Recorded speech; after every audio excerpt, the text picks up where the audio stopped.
All right, so we're ready to start talking about paraphrasing research. This is for MLA citation, and the sources that were used to create this video are the good old Purdue OWL and the MIT Student Integrity Handbook. Okay, so what is a paraphrase? It is your second option for citing research. Remember, your first was doing a direct quote. It is your own rendition of essential information and ideas expressed by someone else presented in a new form. It is one legitimate way, when accompanied by accurate documentation, to borrow information from a source, and it is a more detailed restatement than a summary, which focuses concisely on a single main idea. So paraphrasing is all about putting the information in your own words as much as possible. So can I keep any of the author's original wording when I am paraphrasing? Well, sometimes the words used in the source are too original, so they can't be replaced. Like if we're talking about the state of Tennessee, there really is no synonym for Tennessee. So in that case, if it's a very original word and it's very specific, then you wouldn't change that type of word. So in this case, you may keep them, but be sure to change all of the other words as well as the order of the ideas in the sentence. If you cannot change the wording to be your own, your best option is probably to use a direct quote. And make sure that you really understand what the passage is saying before you use a direct quote. Otherwise, your readers will probably be able to see that you had no idea what you were doing, because if you just slap a direct quote in there because you can't figure out how to paraphrase it and it doesn't make sense, then it's not going to strengthen your argument. Paraphrasing is a valuable skill because it is better than quoting information from an ordinary, boring old passage. While authors have very unique ways of saying things, their wordings are unique to their style or their voice. So for you, you need to have your own voice when you write, and so putting your own wording and your own sentence fluency into the passage is going to help make it your own. Paraphrasing is also a valuable skill because it helps you control the temptation to quote too much. You don't want to overuse direct quotes, because if you do, you're going to have a paper that essentially someone else wrote. The mental process required for successful paraphrasing helps you to grasp the full meaning of the original text. So when you sit down to paraphrase a text, you have to fully understand what it says before you can even put it in your own words, which benefits you because you're really critically thinking about what the author is saying. So there are 5 steps to effective paraphrasing that we're going to talk about. First, reread the original passage until you understand its full meaning. Second, set the original passage aside and then write or type your paraphrase. Third, check your rendition with the original to make sure that your version accurately expresses all the essential information but in a new form, and that you haven't accidentally stolen any wording. Fourth, use quotation marks to identify any unique term or phrase you have borrowed exactly from the source.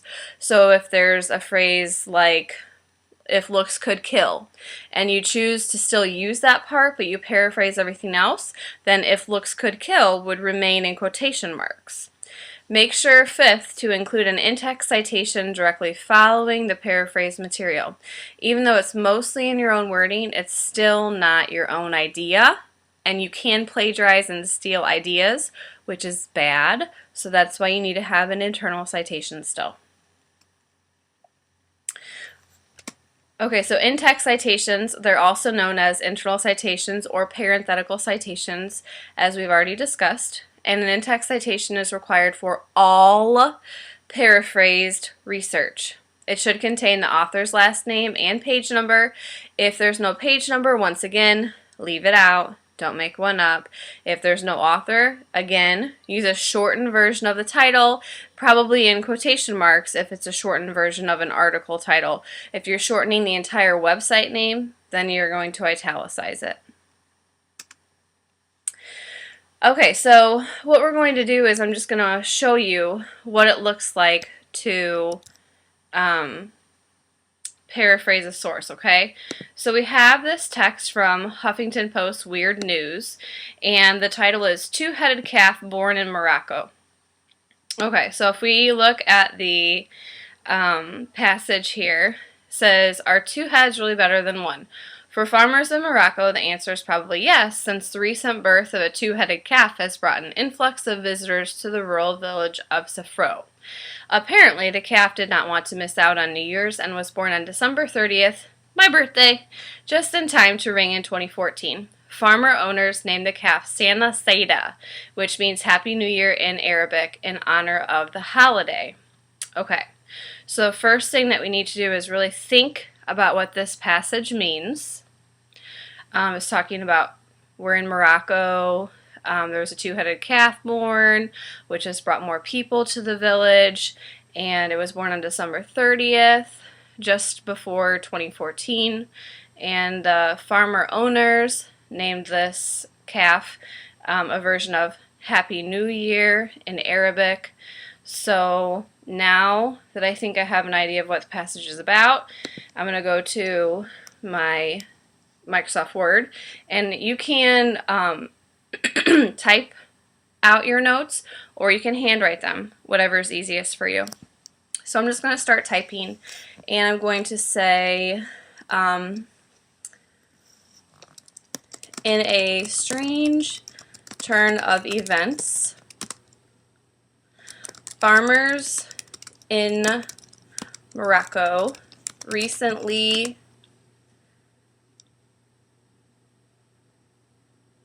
what's a word I'm looking for? Recently helped a cow give birth to a two-headed calf named after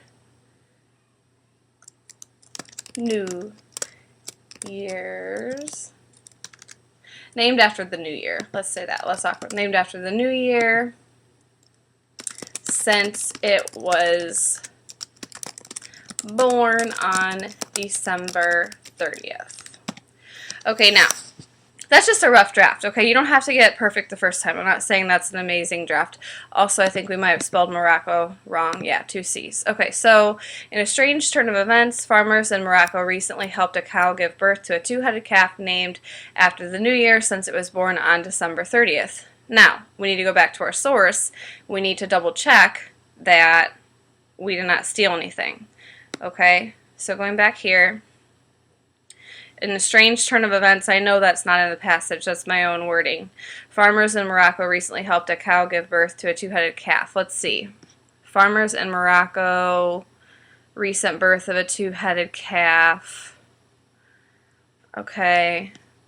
Named after the New Year. Named the calf Sana Saida in honor of a holiday. That's fine. It was born on December 30th. Okay, so we have different wording. We also have the wording presented in a different order than the original, which is good too. You don't just want to go through and put synonyms on everything.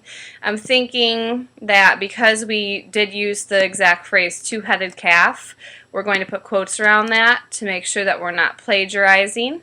Farmers in Morocco, I think that that's okay, but let's see if we can find a synonym. No synonym suggested for farmer in Microsoft Word. Okay, let's go to thesaurus.com, and we're going to look up farmer. This is what I do when I need to get inspired with word choice. Let's see if thesaurus.com has any synonyms for farmer.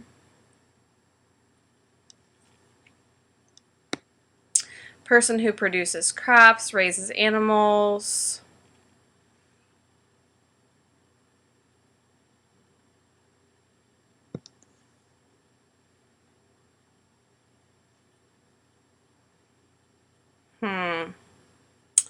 Let's say we want to go with laborers. We're going to click on that and double check the exact definition of a laborer.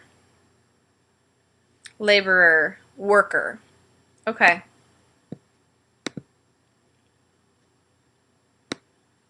It is a slightly different meaning than the original,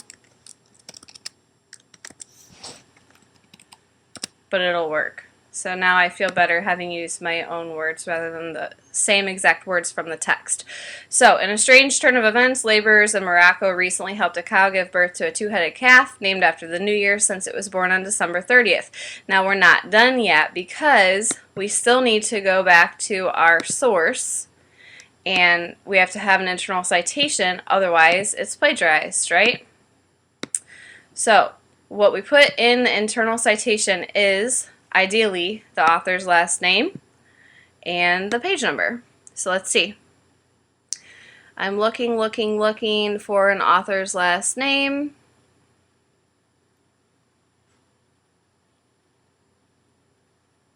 There's not going to be any page numbers for this one because it's an online article and it doesn't come in PDF form, so we know that there's no page numbers. Okay. For this particular article, it appears that there is also no author. So this is a good one for us to use because it'll help you understand what to do in this case. Neither of the things that we need, author or page number, is available. So you have to use a shortened version of the title in quotation marks since this is the title of an article. So, two-headed calf born in Morocco, we're just going to go with two-headed calf in parentheses.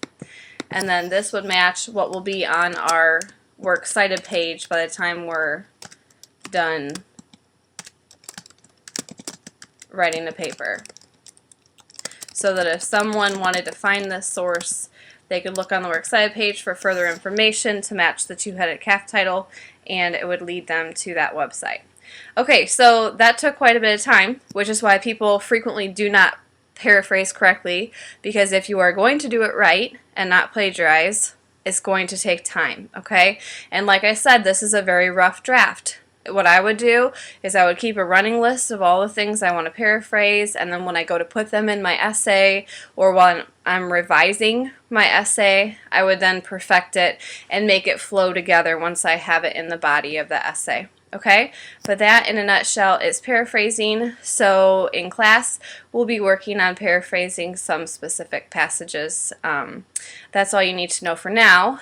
But the phrase that pays for tomorrow is going to be Rollos, R-O-L-O-S, because I just ate a bunch and they're delicious. See you in class.